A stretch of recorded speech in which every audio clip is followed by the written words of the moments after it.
हाजी सईद साहब भाईजान, हाजी सईद साहब राजा साकब साहब पिंडी तो आए न, ये कोई 6वां चक्कर ला रहे हैं।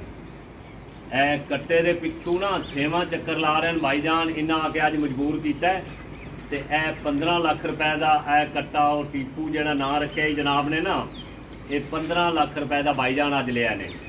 ते इन्हें मजबूर किया आके बई चौधरी आवाज़ गुजर का इन्हें फोन करवाया, चौधरी साहब भी फोन किया ते मैं कि भाई नूं दसां।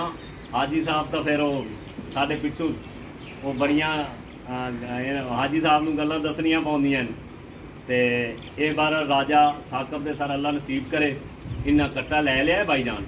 ते हाजी साहब मैं कि सर सलाम कर लईए, चलो इस बहाने एवें रौनक लगी रासी ते ठीक हो गया। हाजी साहब मेहरबानी सर, अस्सलाम वालेकुम।